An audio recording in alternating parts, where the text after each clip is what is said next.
She pulled them out from under my arms before I could catch myself. I didn't fall. That's the first thing I need you to understand.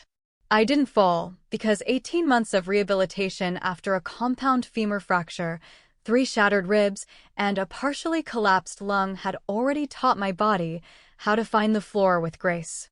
My left leg buckled. My right hand shot out and caught the granite countertop edge with a grip that could still, on a good day, support my own body weight.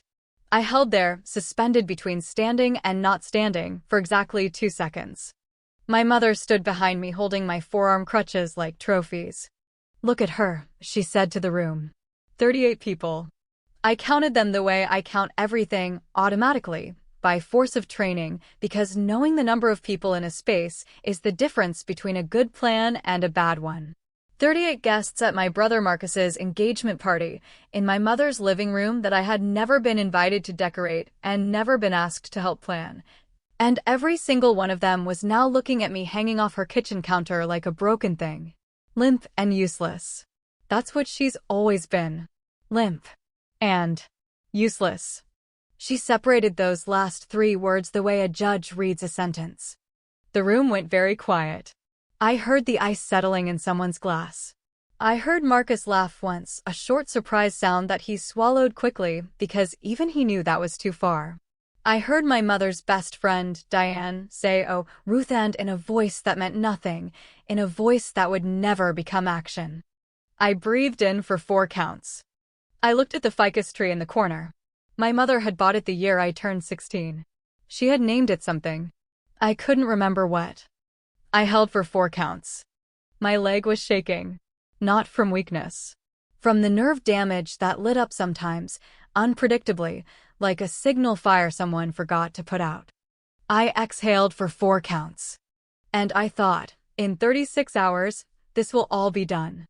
If you want to know how a woman with a classified service record, a call sign known in 4 countries, and a bank account built entirely on hazard pay ends up hanging off her mother's kitchen counter at her brother's engagement party, stay with me. Subscribe if you haven't. This story ends somewhere none of them expected. My name is Sergeant First Class Elena Vasquez, though the people in that room had no idea. To my mother and my brother, I was just Elena. Just the daughter who moved away young, who never amounted to much, who worked some kind of vague government job that apparently didn't pay enough, given how often they reminded me I owed them more. I was 34 years old when my crutches were taken from me in front of 38 people. My actual title was Special Forces Medical Sergeant, 18D qualified, currently assigned to a classified advisory element operating in rotation between 3 theaters. My call sign was Ghost. Not because I was quiet, though I am, but because my team's commanding officer, Lieutenant Colonel James Hewitt, said I had a gift for arriving somewhere and leaving no trace that I had ever been there at all. The family thought I was a base administrator in Okinawa. A paper pusher. Someone who filed things and answered phones. They thought that because I told them so. The truth was never theirs to carry. I have 3 memories that explain everything, and I have carried them with me through deserts and jungles and forward operating bases where the air tasted like smoke and metal, and not once have I found a reason to reframe them as something other than what they were. The first, I was 11 years old, and I won the regional science fair. Not second place. Not honorable mention. First. My project was a working model of a water filtration system built from materials I had collected from our neighborhood, PVC pipe sections from a construction site, gravel from our driveway, charcoal from last summer's abandoned barbecue. I had read 6 library books to build it. I had tested it 12 times. The judges called it exceptional ingenuity under resource constraint, which I have since learned is a phrase that describes most of my adult professional life. I came home with the ribbon and the small gold trophy, and I set them on the kitchen table. My mother looked at them the way she looked at the mail. Then she said Marcus had a soccer game in 20 minutes, and did I know where his shin guards were? I found the shin guards. Marcus's team lost. We had pizza on the way home because my mother said he needed something good after a hard game. The ribbon stayed on the kitchen table for 4 days until it disappeared. I think my mother used it as a bookmark and then lost the book. The trophy is in a box somewhere in that house. I have not looked for it. The second, I was 15. My grandmother on my father's side, a woman named Carla who smelled like talcum powder and never forgot my birthday, died in November. The memorial was in New Mexico where she had lived, a 12-hour drive from our house. My mother said we were going. I packed my black dress. I packed Carla's favorite hard candies, the orange and clove ones, because I had read somewhere that you could leave things at gravesites that the person loved, and I wanted to leave something right.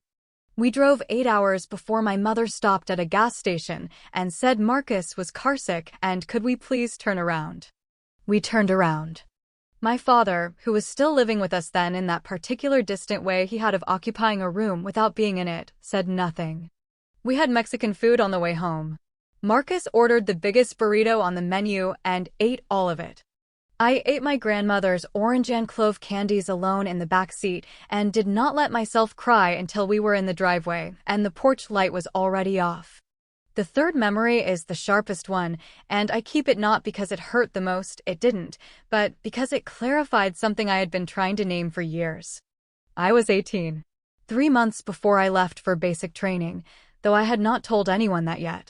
My brother Marcus, who was 16 and had recently discovered that he had a decent singing voice, performed in a school talent show. He sang a cover of a song I no longer remember. He came in 3rd place out of 14 acts. 3rd place. My mother threw him a party. An actual party. Streamers. A cake from the bakery, not the grocery store. 12 of his friends, 6 of their parents, and my mother circling the room saying he gets it from me, and we always knew he had something special.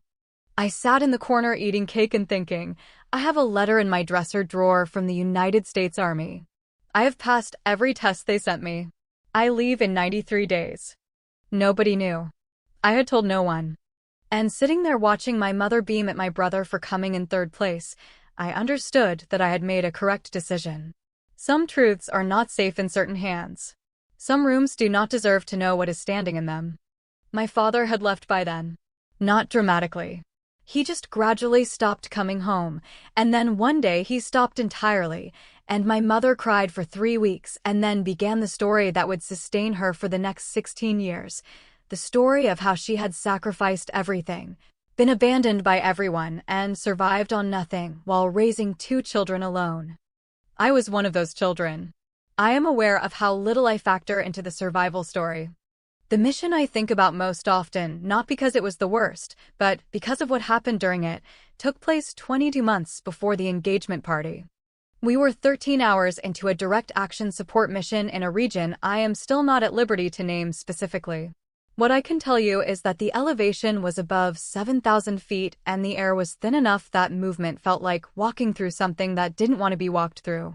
Our 8-man element had been tasked with providing medical support for a partnered force operation that had gone sideways in the way things go sideways when the intelligence is based on 3-day-old information and the enemy has had 3 days to move. We had wounded 3 of ours 4 partners. One of ours, a 23-year-old signals intelligence specialist named Cruz, had a sucking chest wound, bilateral, which is the kind of injury that has a very short window before it stops being a medical problem and becomes a documentation problem. I worked on Cruz for 41 minutes behind a collapsed section of stone wall while intermittent fire moved overhead like weather. I will not describe what that work looks like in detail, because it is not the kind of detail that belongs in a story like this. But I will tell you that I used 2 chest seals, a needle decompression on the left side, an emergency whole blood transfusion from our team's medic bag, and 11 years of training, and that Cruz was breathing on his own and cursing at me in Spanish by the time extraction arrived. During those 41 minutes, while I was on my knees in the dirt with my hands inside another human being's chest cavity, my satellite phone received a text message. I did not see it until extraction. We were in the bird, Cruz was stabilized, I was cleaning my hands with whatever I had, and I checked the phone because checking the phone is a habit that lives below conscious thought. The text was from my mother. Elena, I need you to wire $2,800 this week. Marcus's business launch event is on the 14th and the venue requires a deposit. I know you have money sitting around from the government. Don't be selfish about this. No question about where I was. No question about whether I was alive. The word selfish. I sat in that helicopter with Cruz's blood still in the creases of my knuckles, and I opened my banking app and I wired $2,800 to my mother's account. I remember the exact figure because I keep records. I keep records the way I keep everything, precisely, completely, without sentiment. I did not send a message back.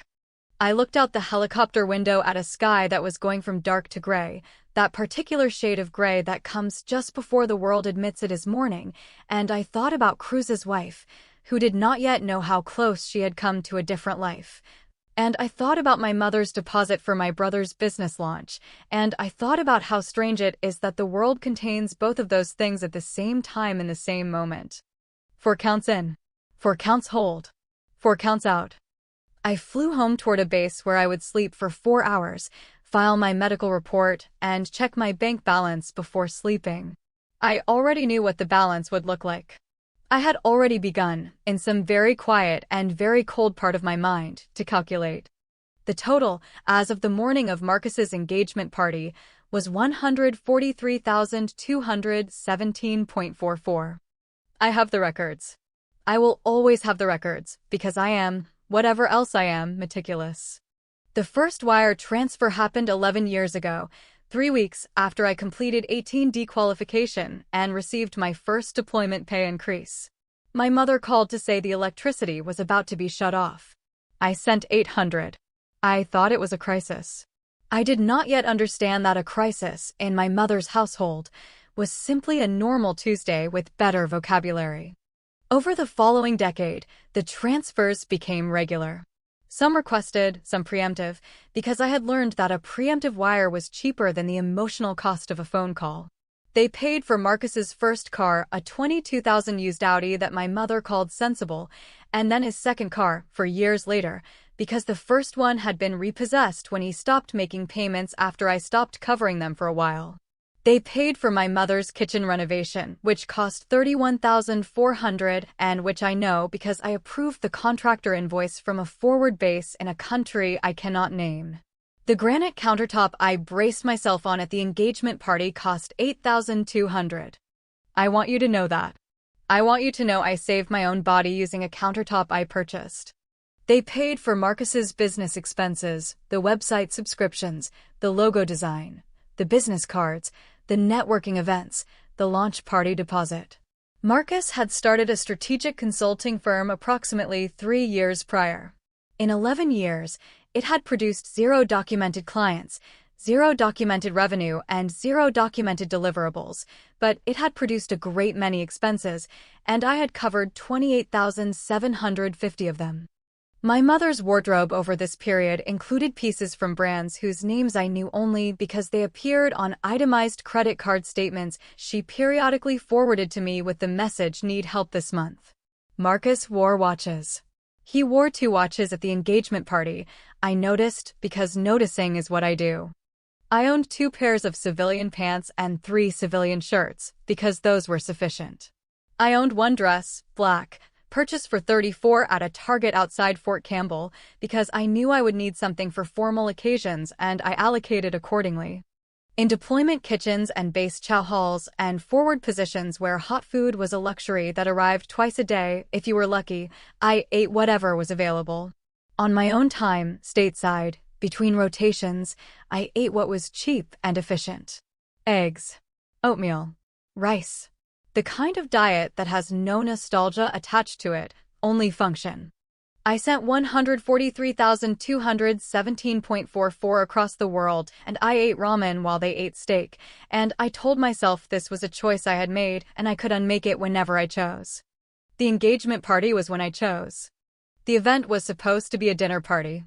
That is how my mother framed it when she called, not to invite me, but to inform me.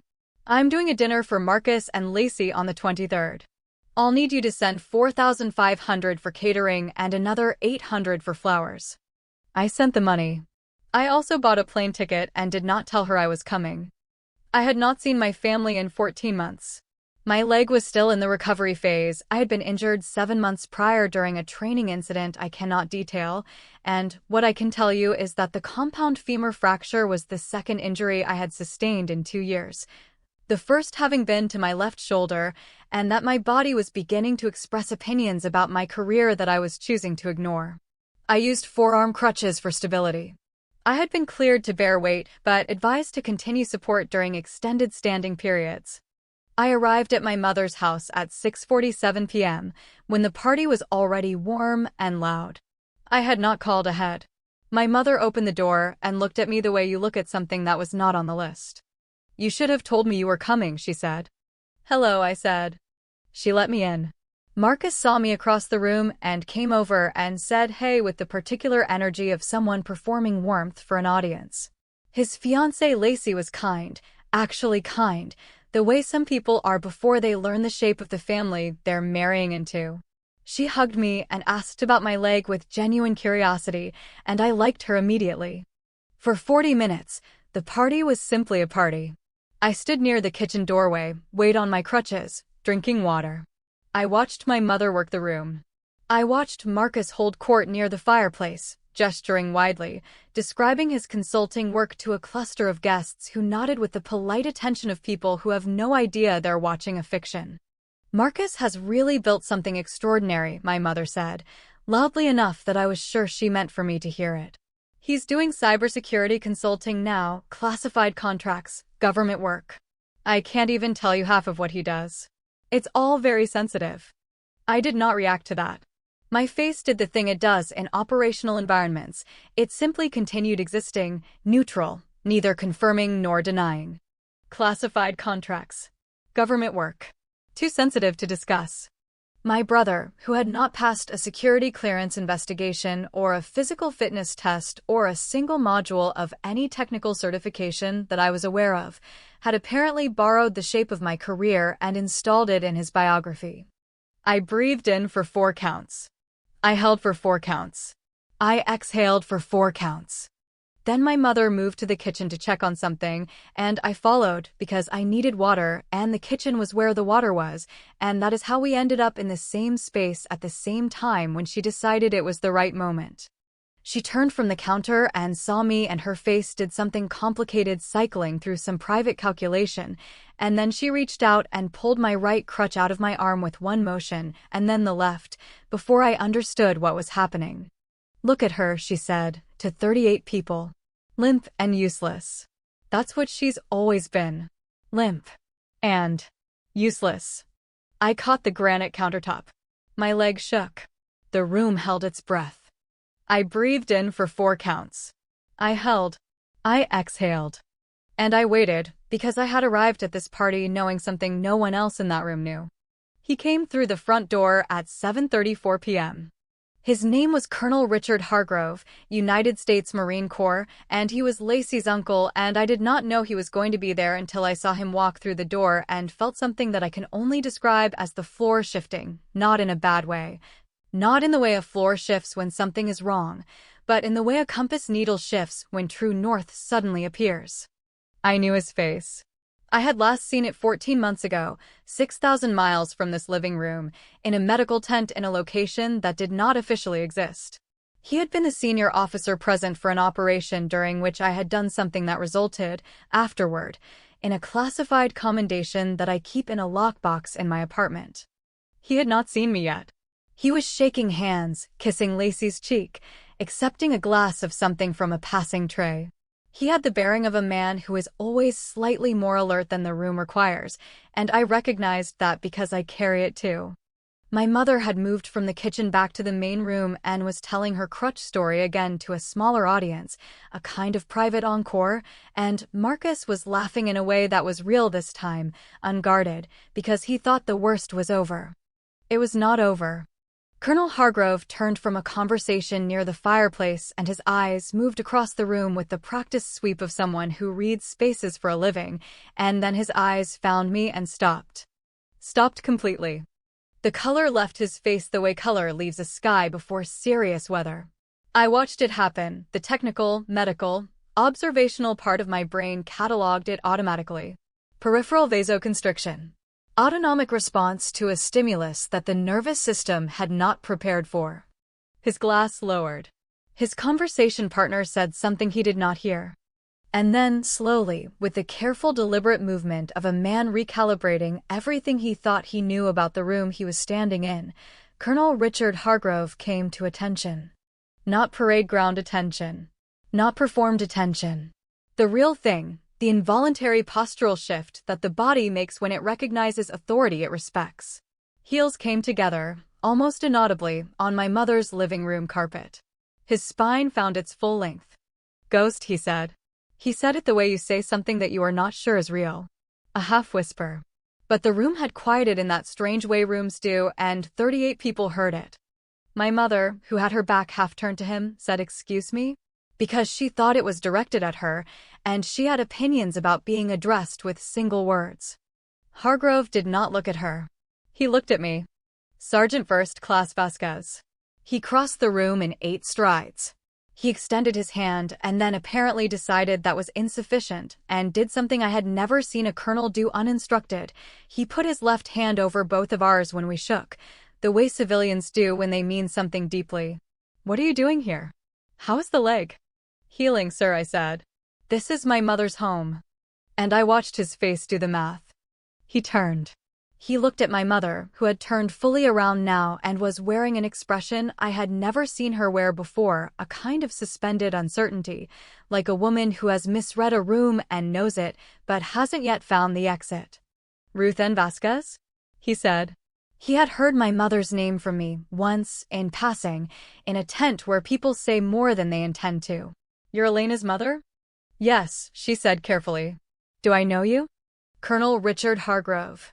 He said it without decoration, because a man with that rank does not need decoration. "Your daughter saved the life of one of my men 14 months ago. She also," he paused, and I could see him choosing his words with the precision of a man who lives near classified information, performed actions under direct fire that I am not at liberty to fully describe, which are currently the subject of a recommendation I have personally endorsed. The room was absolutely silent. My mother's mouth was open. Not in the way people's mouths fall open in movies, not dramatically. In the small, airless way of someone whose lungs have briefly forgotten their function. "That's not," she started. "Elena doesn't, she's an admin. She's a paper." "Ma'am," Colonel Hargrove said, gently, with the particular gentleness of a man delivering information that requires care not because it is uncertain, but because its certainty is enormous. "Your daughter is one of the most capable combat medical specialists I have encountered in 26 years of service. The call sign Ghost was given to her by her team because she has a consistent record of accomplishing missions that other operators consider impossible and leaving no trace that she was ever there." He looked at her for a moment. Then he looked at me. "Ghost," he said, and it sounded like an apology. "I didn't know. I'm sorry I didn't know sooner." I shook my head. I said, "You didn't need to." That was all. 3 words. My mother was still standing with my crutches in her hands. Someone, I think it was Lacey, reached out quietly and took them from her and brought them to me. I resettled them under my arms without looking at anyone. Marcus, near the fireplace, had set his drink down. His face had done something I hadn't seen it do in 30 years. It had gone uncertain. The performance had stopped. I watched him look at his own hands. I left the party at 8:15 p.m. I did not make a speech. I did not say goodbye to my mother. I said goodbye to Lacey, who held my hand for an extra second and didn't say anything, which was the right choice. I shook Colonel Hargrove's hand again, and he said, "I'll see you on the other side of this recovery," which was a kindness and a promise, and I believed both. I drove to my hotel. It was a 14-minute drive. I ordered room service. Something with protein. Something warm. I ate it sitting on the bed with my laptop open and my leg elevated on a pillow, the way the physical therapist had shown me.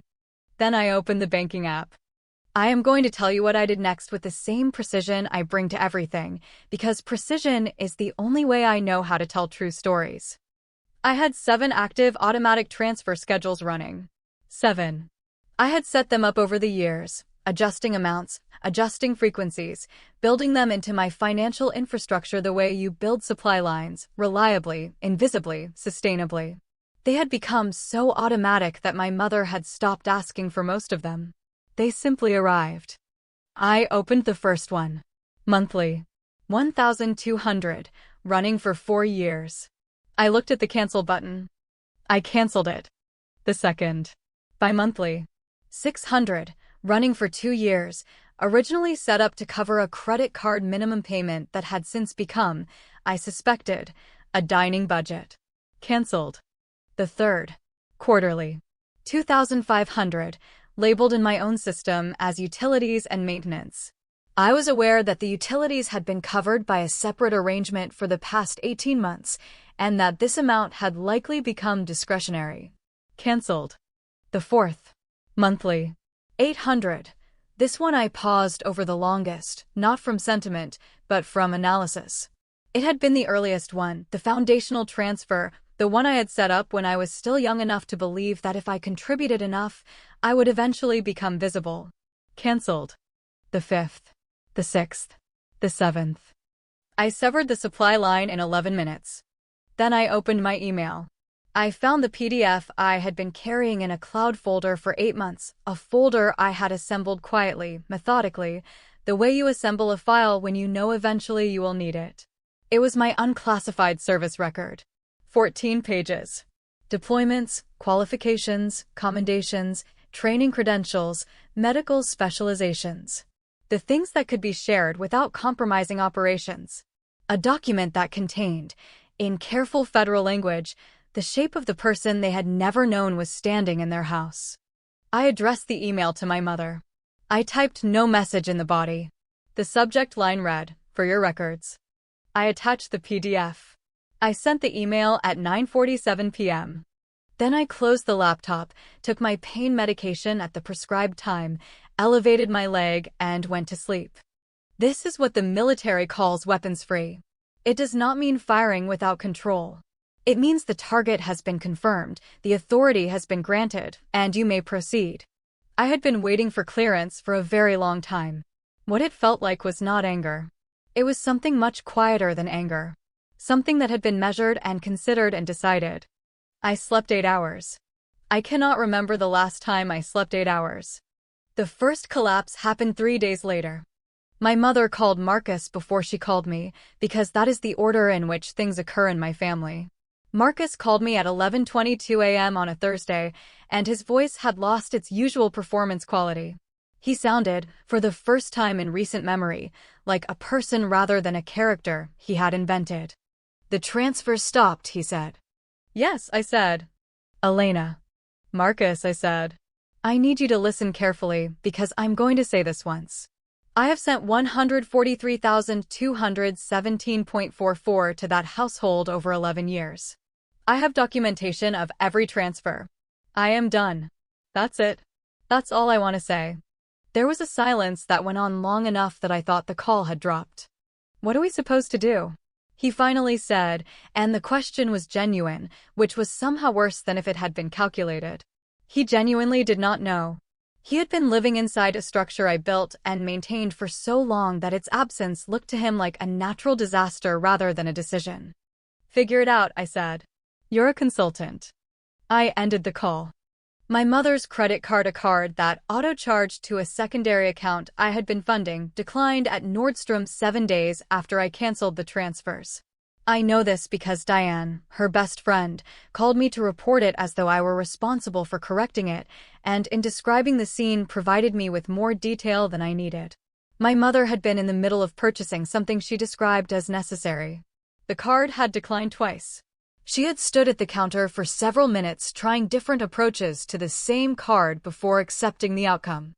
The business cards Marcus had printed for his consulting firm, the ones that said Hargrove Strategic Cybersecurity Solutions, I want you to let that name sit with you for a moment.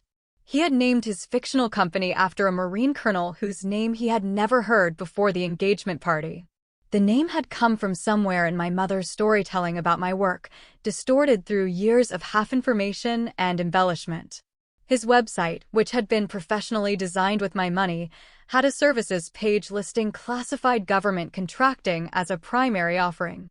The website was reviewed by a colleague of Hargrove's who had been present at the engagement party and who had recognized the language and found it, at minimum, impersonative of federal contracting processes. The appropriate people were notified. The website came down within 72 hours. Marcus's phone began ringing with numbers he didn't recognize. Not military officials, I want to be clear, I did not make calls on his behalf in that direction. Just creditors. Just vendors. Just the vendor for the engagement party venue, who had been paid from a transfer I had since reversed, and who required a new payment method by end of business. There is no triumphant chapter in this story. I want to be precise about that. What happened was not victory. It was arithmetic. Years of addition, one evening of subtraction. 7 weeks later, I was sitting on the small balcony of my apartment near Fort Bragg.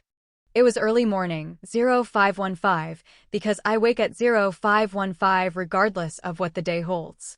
My coffee was in the mug I had owned for 6 years, a plain black ceramic one with a small chip on the handle that I keep meaning to replace and never do. My leg was in a brace, but out of the crutches now. The physical therapist had cleared me for unassisted ambulation 2 weeks prior, with limitations. And I was learning to trust the leg again in the careful, negotiated way you learn to trust anything that has failed you. I had a book. I don't remember which one. I read 3 pages and then I just sat. The morning came the way mornings come at that hour, not all at once, but incrementally, the sky moving through its private inventory of grays before settling on something that was finally, committedly blue. Birds made their various announcements. A car started somewhere down the block. Normal, unremarkable life, happening all around me, and I was in it, and I had nowhere to be for 2 more hours. I had not spoken to my mother since the engagement party. She had called 4 times, and I had let 4 calls go to voicemail, and the voicemails had moved through their stages: confusion, then grievance, then anger, then something I had not expected and therefore am still processing: exhaustion.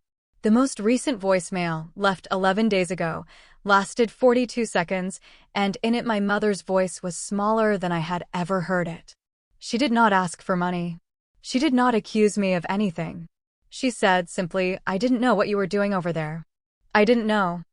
I have listened to that voicemail 3 times. I have not called back. I am not ready to know whether there is anything on the other side of that admission that resembles what I would need it to resemble.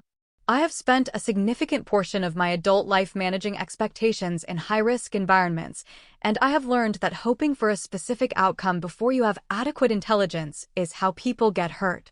I will wait. I will gather information. I will make a decision when I know what I am deciding. There is no forgiveness yet. There is no hatred anymore, which is different and which took more work than I expected. Hatred requires maintenance. It requires feeding. I have deployed that energy elsewhere, into rehabilitation, into a research proposal I'm developing with a military medical colleague, into the quiet project of learning what my life looks like when I am not subsidizing someone else's. It turns out my life looks like a balcony. It looks like 0515 and a chipped mug and a blue sky coming slowly into its own. Colonel Hargrove had a saying that I heard once and have kept without planning to. He said it to a junior officer who was struggling with the aftermath of a particularly difficult operation, when the outcome had been as good as it could be and it still didn't feel like enough. He said, "The mission doesn't owe you a feeling. You completed it. That's the whole thing. That's all of it. I completed mine. I don't need it to feel like more than it was. I completed it, and I came home, and the morning is blue, and my coffee is hot, and the leg is healing, and I am here. That's the whole thing. That's all of it." If this story stayed with you, subscribe. There are more of them. Hit the like button if you want the algorithm to put this in front of someone who needs to hear it. And leave a comment, because sometimes the most important thing is just knowing you weren't alone in a room where someone told you that you were nothing. You were never nothing. Some of us just learned to carry it quietly.